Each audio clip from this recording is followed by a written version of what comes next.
Merci, Monsieur le Premier Président de la Cour suprême.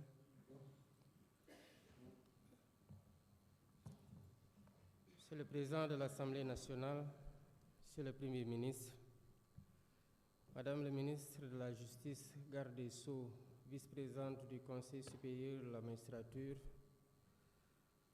Madame le vice-président du Conseil constitutionnel, président par intérim du Conseil, Mesdames, Messieurs les membres du gouvernement, Monsieur le Premier Président de la Cour suprême, Monsieur le Procureur général près la dite Cour, Monsieur le Premier Président de la Cour des comptes, Monsieur le Procureur général près la dite Cour, honorables députés, Monsieur le Médiateur de la République, Monsieur le Président de la Commission électorale nationale autonome, Monsieur le Président du Conseil national de régulation de l'audiovisuel, Excellences, Mesdames, Messieurs les ambassadeurs et chefs de mission diplomatique, Messieurs les officiers généraux, Mesdames, Messieurs les anciens chefs de la juridiction suprême, Mesdames, Messieurs les recteurs, doyens et professeurs d'université, Monsieur le bâtonnier de l'Ordre des avocats,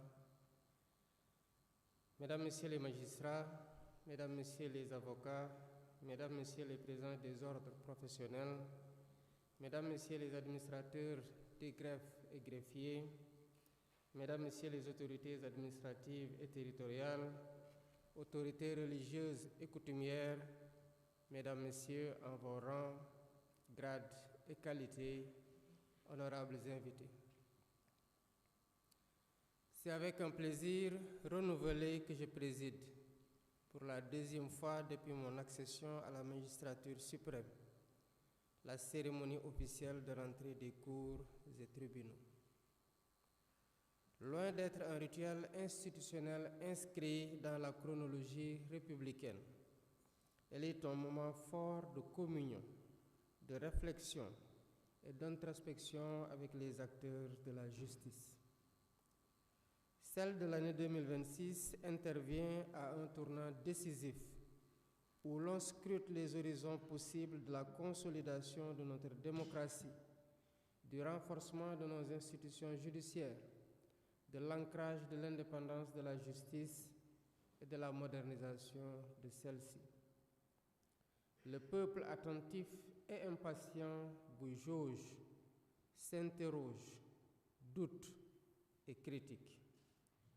C'est là son droit le plus absolu, puisque la justice est rendue en son nom et qu'elle lui appartient en dernier ressort.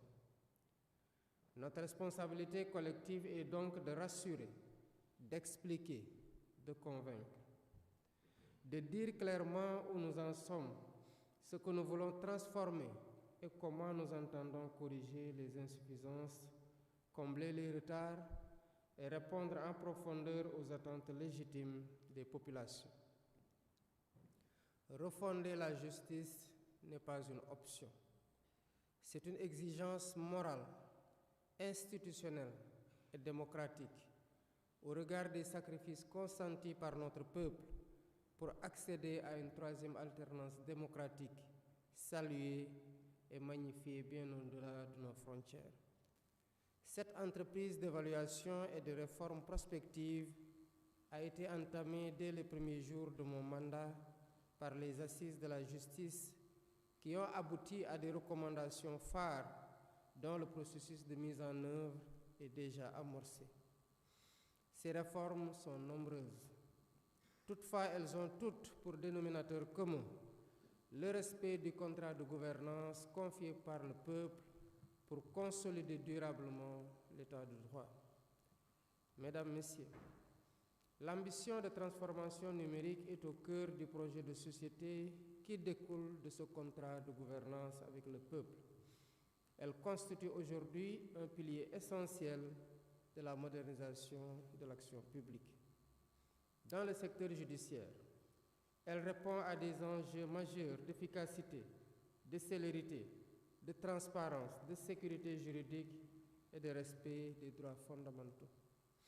Le juge, garant des libertés et pilier de l'état de droit, se trouve désormais au cœur d'un environnement numérique en constante évolution, marquée par la dématérialisation des procédures, la gestion électronique de l'information judiciaire et l'émergence de nouveaux outils technologiques d'aide au pilotage et à la décision. C'est dans ce contexte que le thème de cette rentrée solennelle, le juge face aux défis du numérique, a été retenu. Il met en lumière l'un des défis majeurs du XXIe siècle, caractérisé par l'essor fulgurant des technologies de l'information et de la communication, désormais amplifié par l'irruption de l'intelligence artificielle. Cette révolution technologique transforme profondément nos institutions, nos méthodes de travail, nos cultures professionnelles et nos rapports sociaux. Le juge, en tant qu'acteur central de la justice, ne saurait s'en abstraire. Son office, son rôle, ses pratiques en subissent déjà et continueront d'en subir les effets. En effet, l'Internet, les courriels, les messageries instantanées, les moteurs de recherche, l'archivage électronique, les scanners sont devenus des moyens courants de communication et de travail indispensables pour le juge. Dès lors, une question fondamentale se pose.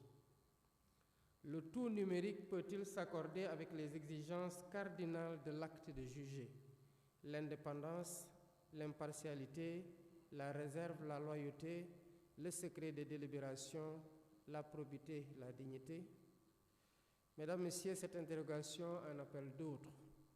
Le numérique garantit-il suffisamment l'indépendance du juge face aux risques de manipulation, de cyberattaques, d'espionnage, de piratage, d'infection par des virus ou de fraude numérique?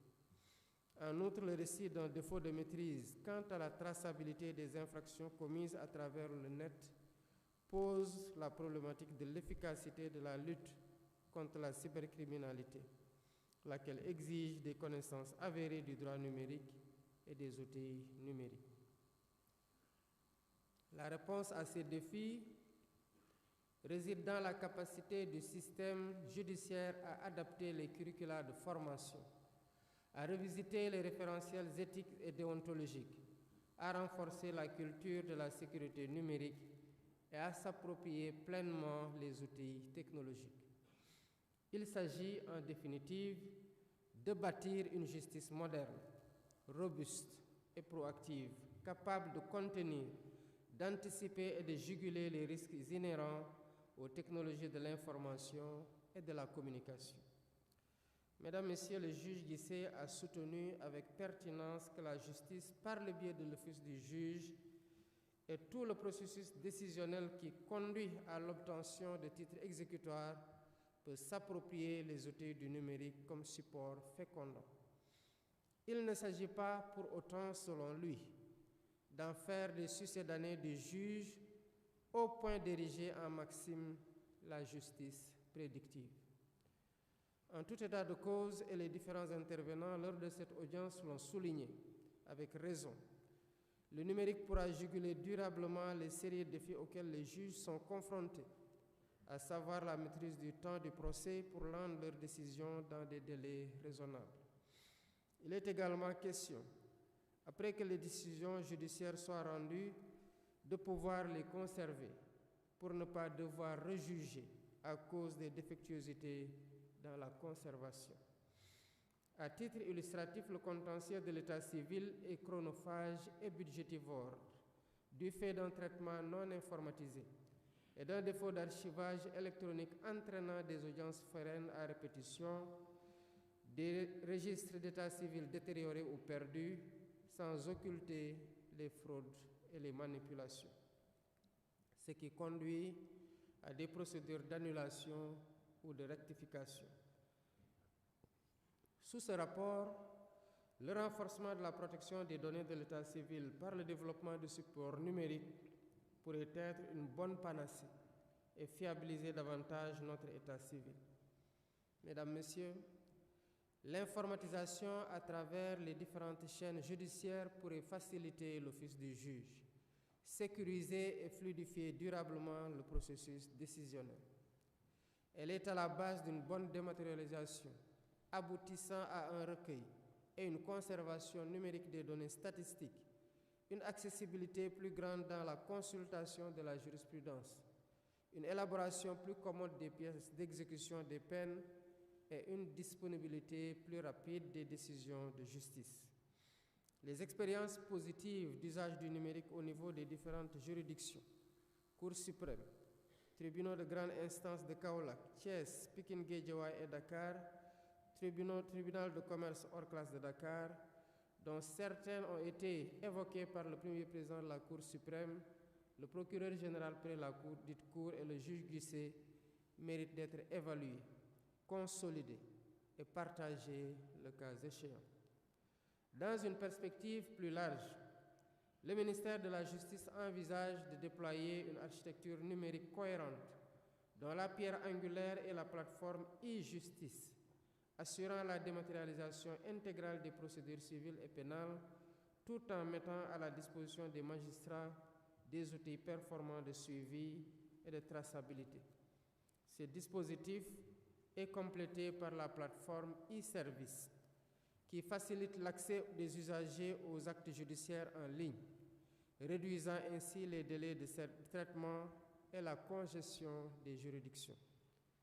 Dans une logique d'intégration nationale, l'interopérabilité avec les guichets uniques de l'État permet d'harmoniser le parcours de l'usager au sein d'un service public numérique global. Mesdames, Messieurs, la modernisation vise également des secteurs spécifiques, notamment la digitalisation du casier judiciaire, qui dématérialise l'ensemble du processus de gestion et de délivrance des bulletins, en vue de réduire significativement les délais, de renforcer la fiabilité des actes et de sécuriser les données et les flux d'informations. La digitalisation de la gestion des maisons d'arrêt et de correction permet aux juges de l'application des peines et aux juges d'instruction, notamment, un suivi plus rigoureux, plus humain et plus transparent de la détention. En matière de protection sociale, le projet de digitalisation de la justice juvénile favorise une meilleure coordination entre les acteurs de la chaîne de protection des mineurs et renforce l'approche éducative et sociale de la justice des mineurs. Pour prévenir les dysfonctionnements, la plateforme Juste Alerte permet de détecter les risques de perte de dossiers judiciaires et les situations de détention anormalement longues, contribuant ainsi au respect des droits fondamentaux. Ces dispositifs sont soutenus par la mise en place d'une bibliothèque numérique judiciaire, centralisant les textes, la doctrine et la jurisprudence afin d'appuyer le travail intellectuel et décisionnel du juge. Enfin, ces avancées reposent sur un renforcement substantiel des infrastructures numériques, incluant le déploiement de mini-data centers, l'interconnexion sécurisée des juridictions et une politique structurée de formation continue destinée à accompagner l'ensemble des acteurs judiciaires dans cette mutation historique.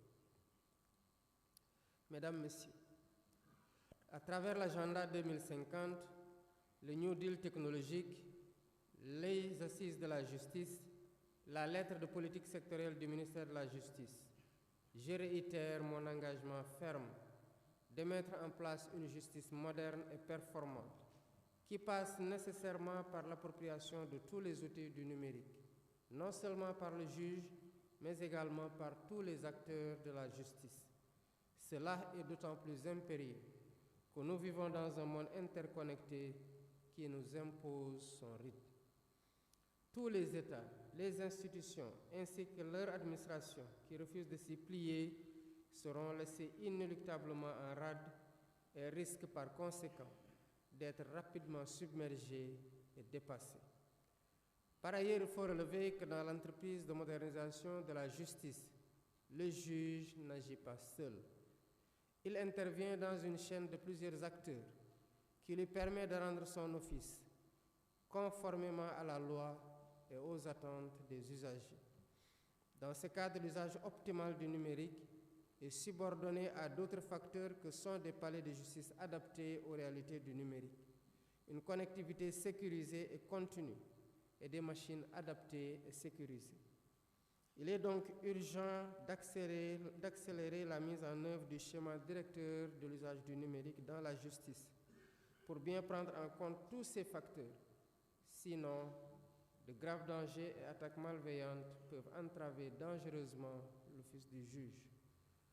Conscient de la place et du rôle du juge dans la stabilisation et la sécurisation de la paix sociale, de l'économie et de la préservation de nos institutions, je me suis résolument engagé, en tant que président du Conseil supérieur de la magistrature et garant de l'indépendance de la justice, à prendre les mesures appropriées pour que le juge puisse rendre ses décisions dans des délais raisonnables, en toute indépendance et en toute impartialité. Mesdames, Messieurs, l'usage du numérique par le juge impliquera certainement une réforme de plusieurs de nos textes pour introduire l'assignation par voie électronique, la signature électronique, les citations par voie électronique, la dématérialisation intégrale de certaines procédures pour la consultation et la délivrance de certains actes juridictionnels, les interrogatoires et les confrontations à distance et le tribunal virtuel. Au demeurant, il s'agirait là de la concrétisation d'une recommandation des assises qui préconisait l'amorce et l'accélération de la transition numérique de la justice. L'ambition de l'État est de garantir une justice numérique, souveraine, sécurisée et inclusive, dans laquelle l'innovation technologique constitue un levier d'amélioration de l'accessibilité, de l'équité et de l'efficacité du système judiciaire. En plaçant le juge au centre de cette transformation, je réaffirme que le numérique et l'intelligence artificielle ne sauraient porter atteinte à l'indépendance et à l'impartialité de la justice, mais doivent au contraire en être les garants et les protecteurs. Le numérique représente donc à la fois un défi majeur et une opportunité historique pour le juge. À travers les projets structurants engagés, le ministère de la Justice s'inscrit dans une dynamique de modernisation maîtrisée, plaçant le juge au cœur de la transformation tout en préservant l'essence, la noblesse et l'autorité de la fonction juridictionnelle. En félicitant les différents intervenants pour la qualité de leur discours et la pertinence de leur analyse, il ne me reste plus qu'à souhaiter une bonne et heureuse année 2026 à tous les membres de la compagnie judiciaire ainsi qu'à leurs familles. Je déclare ouverte l'année judiciaire 2026 et vous remercie de votre attention. L'audience est levée.